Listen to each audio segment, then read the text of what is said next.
ವಿಜಯಪುರ ಜಿಲ್ಲೆಯಲ್ಲಿ ಸುಮಾರು ಬಡಾವಣೆಗಳಲ್ಲಿ ಗಾರ್ಡನ್ಗಳು ಅಂತ ಹೇಳಿ ಜಾಗ ಬಿಡ್ತದೆ. ಲೇಔಟ್ನಾಗ ಆಗ್ಲಿ, ಅದು PDA ಸೊಸೈಟಿದಿಂದ ಆಗ್ಲಿ, ಬಡ ಮಹಾನಗರ ಪಾಲಿಕೆದಿಂದ ಆಗ್ಲಿ ದುಡ್ಡು ಕೊಟ್ಟಿ ಗಾರ್ಡನ್ಗಳು, ಯಾಕಂದ್ರೆ ವೃದ್ಧರಿಗೆ ಮತ್ತು ರಿಟೈರ್ಮೆಂಟ್ ಆದಂತ ವಯಸ್ಕರಿಗೆ ತಿರುಗಾಡ್ಲಿಕ್ಕ ಮತ್ತು ಒಳ್ಳೆ ಗಾಳಿ ತಗೊಳಕ್ ಮಾಡ್ಲಿಕ್ಕೆ ಗಾರ್ಡನ್ಗಳು ಕೊಟ್ಟಿರ್ತಾರ. ಇವಾಗಲೇ ಏನಾದ ಕೆಲವೊಂದ್ ಕಡೆ ಹೋಗಿ ನೋಡಿದ್ರೆ ಹೊರಗಿನ ಬಂದಂತ ಜನಸಂಖ್ಯೆ ಒಳಗೆ ಪ್ರವೇಶ ಇಲ್ಲ, ತಮ್ಮದು ಕೀಲಿ ಹಾಕಿ ಬಿಡ್ಲಿಕತ್ತಾರ.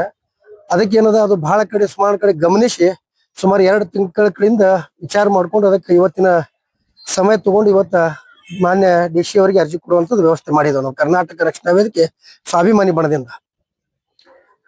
ಮತ್ತೇನದ ಮುಂಬರುವ ಅವರು DC ಅವರು ಕೂಡ ಈಗಾಗಲೇ ಹೇಳಿದಾರೆ, ನಾವೆಲ್ಲ ಸೂಕ್ತವಾದ ಏನದ ಯಾವ್ಯಾವ ಡಿಪಾರ್ಟ್ಮೆಂಟ್ ಕೊಡ್ಬೇಕು ಕೊಟ್ಟು ಇದು ಮಾಡ್ತೀವಿ. ಅದಕ್ಕೆ ಸುಮಾರು 8 ದಿನಗಳಿಂದ ಸುಮಾರು ವಿಜಯಪುರ ಜಿಲ್ಲೆಯಲ್ಲಿ ನೊರಜಿನಂತ ಹುಳಗಳು ಸಾಕಷ್ಟು ತೊಂದರೆ ಮಾಡ್ಲಿಕ್ಕೆ ಸಾರ್ವಜನಿಕರ ಗಾಡಿ ಮೇಲೆ ಹೋಗೋರಿಗೆ ಆಗ್ಲಿ ಮತ್ತು ಮುಂಜಾನೆ ತಿರುಗಾಡೋರಿಗೆ. ಅದ್ರ ಬಗ್ಗೆ ಮಹಾನಗರ ಪಾಲಿಕೆ ಮತ್ತೇನೋ ಅದಕ್ಕೆ ಗಮನ ವಹಿಸ್ಬೇಕು. ಯಾಕಂತಂದ್ರ ಆರೋಗ್ಯ ಮೇಲೆ ಹಾನಿ ಬೀರೋದ್ ಬೆಳಕ್ಕೆ ಹಿಂದಿಗಡೆ ಬಂದು ಕೇಳೋದಕ್ಕಿಂತ ಮುಂಚಿತವಾಗಿ ತಾವು ಕೂಡ ಸ್ವಲ್ಪ ಅದಕ್ಕೆ ಸಹಕರಿಸಬೇಕಂತ ತಮ್ಮಲ್ಲಿ ವಿನಂತಿಸ್ಬೋದು.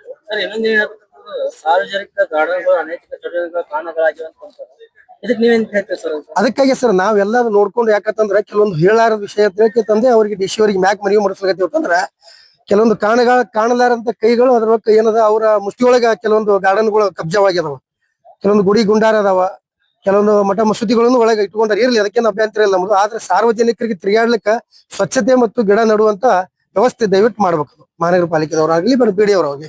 ಮತ್ತೆ BDA ಅವರು ಕೆಲವೊಂದು ಕಡೆ ಗಾರ್ಡನ್ ಒಳಗೆ BDA ಸೊಸೈಟಿಯಿಂದ ಚೇರ್ಗಳು ಹಾಕಿಲ್ಲ, ಅವು ಹಾಕಿ ಅವರಿಗೆ ಕುಂದ್ರುವಂತ ವ್ಯವಸ್ಥೆ ಮತ್ತು ಮುಂಜಾನೆ ಮತ್ತು ಸಾಯಂಕಾಲ ವೃದ್ಧರಿಗೆ ಆಗ್ಲಿ ಮತ್ತು ರಿಟೈರ್ಮೆಂಟ್ ಆಫೀಸರ್ಗಳಿಗೆ ಆಗ್ಲಿ ಯಾರಿಗೆ ತಿರುಗಾಡ್ಲಿಕ್ಕೆ, ಯಾಕಂದ್ರೆ ಸಾಕಷ್ಟು ಕಾಸ್ಟ್ಲಿ ದುಡ್ಡು ಕೊಟ್ಟು ಪ್ಲಾಟ್ ಖರೀದಿ ಮಾಡಿರ್ತಾರೆ.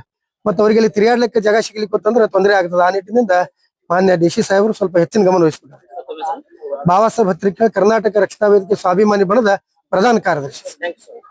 ಕರ್ನಾಟಕ ರಕ್ಷಣಾ ವೇದಿಕೆ ಸ್ವಾಭಿಮಾನಿ ಬಣದ ಜಿಲ್ಲಾ ಘಟಕದಿಂದ ಇಲ್ಲಿವರೆಗೆ ನಮ್ಮ ಸ್ನೇಹಿತರೆಲ್ಲ ನಮ್ಮ ಸಂಘಟನೆಯವರು ಮಾತಾಡಿದ್ದಾರೆ. ಇದ್ರ ಬಗ್ಗೆ ಈ ಕ್ರಮ ಕೈಗೊಳ್ಳದೆ ಹೋದ್ರ ನಾವು ಇಡೀ ಜಿಲ್ಲೆಯಾದಂತ ಹೋರಾಟ ಮಾಡ್ತೇವೆ ಅಂತ ಎಚ್ಚರಿಸ್ತಾ ಇದ್ದೀನಿ. ಲಿಂಗರಾಜ್ ಬಿದರಕೊಂದಿ, ಜಿಲ್ಲಾ ಅಧ್ಯಕ್ಷರು, ವಿಜಯಪುರ. ಈಗ ಇದನ್ನ ಕೊಡೋದು ಏನಂತ, ವಿಜಯಪುರ ನಗರದಲ್ಲಿ ಸಾರ್ವಜನಿಕ ಉದ್ಯಾನಗಳು ಮುಕ್ತಗೊಳಿಸುವ ಉದ್ಯಾನಗಳು ಮಾನ್ಯರೇ, ವಿಜಯಪುರ ನಗರದಲ್ಲಿ ನಗರಾಭಿವೃದ್ಧಿ ಪದಾಧಿಕಾರಿಗಳು ಹಲವು ಉದ್ಯಾನವನಗಳು ಸರಿಯಾದ ಉದ್ಯಾನವನಗಳು ಪದಾಧಿಕಾರಿ ನಿರ್ವಹಣೆ ಇಲ್ಲ, ಸಾರ್ವಜನಿಕರ ತೀವ್ರ ತೊಂದರೆ ಉಂಟಾಗುತ್ತದೆ. ಕೂಡಲೇ ಎಲ್ಲಾ ಉದ್ಯಾನವನಗಳನ್ನು ಪದಾಧಿಕಾರಿಗಳು ನಿರ್ವಹಿಸಬೇಕು. ಸರ, ಇದೇನಿದೆ ಗೊತ್ತನ್ರಿ, ಈಗ ಬಿಜಾಪುರ ಸಿಟಿಯಲ್ಲಿ ಹೊಸ ಬಡಾವಣೆಗಳು, ಹಳೆ ಬಡಾವಣೆಗಳು, ಉದ್ಯಾನವನಗಳು. ಬೇಸಿಗೆ ಅಂತೂ ಮಳೆಗಾಲ ಇತ್ತು, ನೀರಂದ್ರೆ ಎನ್ನುವುದಿಲ್ಲ. ಈಗ ನೀರಿನ ಸಮಸ್ಯೆಗಳು ಉದ್ಯಾನವನ ಬಹಳ ಆಗ್ಲಾಗೈತಿ, ಎಲ್ಲಾ ಗಿಡಗಳು ಒಣಗಲಾಗೈತಿ.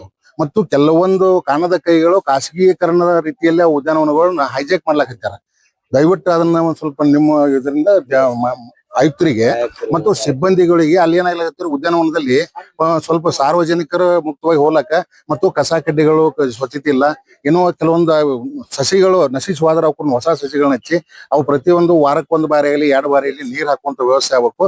ಮತ್ತು ಉದ್ಯಾನವನಗಳು ಯಾವ ಕ್ಲೀನ್ ಇಲ್ಲ ಸರ್.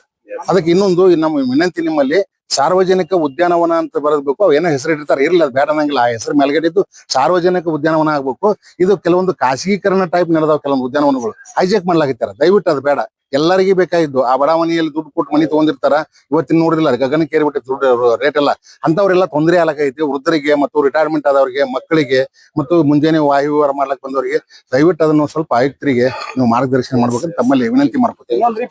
ಸಣ್ಣ ಹುಳ ರೀ, ಅಲ್ಲಿ ಒಂದ್ ಸ್ವಲ್ಪ ಇದು ಸಿಂಪಡಿಸ್ಬೇಕು ಸರ್. ಕರ್ನಾಟಕ ರಕ್ಷಣಾ ವೇದಿಕೆ ಸ್ವಾಭಿಮಾನಿ ಬಣದ ನಮ್ಮ ಗೌರವ ಅಧ್ಯಕ್ಷರಾಗಿರುವಂತ ಅನಿಲ್ ಹಿಕ್ಡೆ ಅವರು ಮಾತಾಡ್ತಾರೆ. ಇವತ್ತು ಬಿಜಾಪುರ ನಗರದಲ್ಲಿ ಏನು ಉದ್ಯಾನವನಗಳದಾವು ಅವಕರ ಬಗ್ಗೆ ಬಹಳ ತಾರತಮ್ಯ ಆಗ್ಲಕೈತಿ, ನಿರ್ಲಕ್ಷ್ಯ ವಹಿಸ್ಲಕತ್ಯಾರ. ಒಂದು ಮಹಾನಗರ ಪಾಲಿಕೆಯ ಸಿಬ್ಬಂದಿಗಳು ಸರಿಯಾದ ವ್ಯವಸ್ಥೆ ಇಲ್ಲ. ಇನ್ನು ಬ್ಯಾಸಿಗೆ ಬಂತು, ಬ್ಯಾಸಿಗೆ ನೀರು ಬಿಡುವಂತ ವ್ಯವಸ್ಥೆ ಆಗ್ಬೇಕು. ಒಂದು ಉದ್ಯಾನವನಗಳು ಬಹಳ ಮುಖ್ಯವಾದದ್ದು ಮನುಷ್ಯನಿಗೆ. ಮುಂಜಾನೆ ವಾಯುವಿಹಾರಕ್ಕೆ ಹೋಗೋದಾಗ್ಲಿ, ಇಲ್ಲ ಮಕ್ಕಳು ಆಡೋಕಾಗ್ಲಿ, ಇಲ್ಲ ವೃದ್ಧರು ಹೋಗಿ ಕುಂದ್ರಲಕ್ಕಾಗ್ಲಿ, ಅಂತ ಒಂದು ಉದ್ಯಾನವನಗಳು ಇವತ್ತು ಕೆಲವೊಂದು ಜನ ಖಾಸಗೀಕರಣ ಅನ್ನುವಂತ ಒಂದು ದೆಸೆಯಲ್ಲೇ ಅವ್ರನ್ನ ನೋಡ್ಕೊಂಡು ಹೊಂಟಿದ್ದಾರ. ದಯವಿಟ್ಟು ಅದಾಗಬಾರ್ದು. ಯಾಕಂದ್ರ ಉದ್ಯಾನವನ ಇರುವುದ ಸಾರ್ವಜನಿಕರಿಗಾಗಿ. ಅದಕ್ಕೆ ಮಹಾನಗರ ಪಾಲಿಕೆಯ ಆಯುಕ್ತರಿಗೆ ನಾನು ಮನವಿ ಮಾಡ್ಕೊತೀನಿ, ಆ ಉದ್ಯಾನವನಗಳಿಗೆ ಸಾರ್ವಜನಿಕ ಉದ್ಯಾನವನ ಅಂತ ಘೋಷಣೆ ಮಾಡ್ಬೇಕು, ಅಲ್ಲಿ ಬೋರ್ಡ್ ಹಾಕ್ಬೇಕು. ಮತ್ತು ಕೆಲವೊಂದು ಕಾಣದ ಕೈಯಲ್ಲಿ ಅದು ಹೋಗ್ಬಾರ್ದು. ಅಲ್ಲಿ ಕೆಲವೊಂದು ಏನೋ ಉದ್ಯಾನವನದಲ್ಲಿ ಚಟುವಟಿಕೆಗಳು ಹೋಗಿ ಕುಂದ್ರದು ಮಾಡ್ತಿರ್ತಾರ. ಅಂತವಕ್ಕೆಲ್ಲ ಬೇಸಿಗೆ ದಿನದಲ್ಲೆಲ್ಲ ಒಂದು ನೋಡ್ಕೊಂಡು ವ್ಯವಸ್ಥೆ ಮಾಡ್ಕೊಂಡು ಒಂದು ಸ್ವಚ್ಛತೆಯನ್ನು ಇಟ್ಕೊಂಡು ಇರ್ಬೇಕು. ಅದಕ್ಕ ಪ್ರತಿ ಒಂದು ಉದ್ಯಾನವನ ಬಿಜಾಪುರ ನಗರದಲ್ಲಿ ಇವತ್ತ ಹೊಸ ಬಡಾವಣೆ ಆಗಿರ್ಬೋದು, ಹಳೆ ಬಡಾವಣೆ ಆಗಿರ್ಬೋದು, ಎಲ್ಲೇ ಎಷ್ಟು ಉದ್ಯಾನವನಗಳದಾವು ಎಲ್ಲಾ ಉದ್ಯಾನವನಗಳಿಗೆ ಒಂದು ಸುಂದರವಾದ ಸುಸಜ್ಜಿತವಾದ ಅಗಿಗಳನ್ನ ಹಚ್ಚಬೇಕು. ಮತ್ತು ಅಲ್ಲಿ ಗಾರ್ಡನ್ ದಲ್ಲಿ ಏನ ಸಮಸ್ಯೆಗಳಿದ್ರೆ ಎಲ್ಲಾ ಹೊಲಸುಗಳನ್ನ ತೆಗಿಬೇಕು.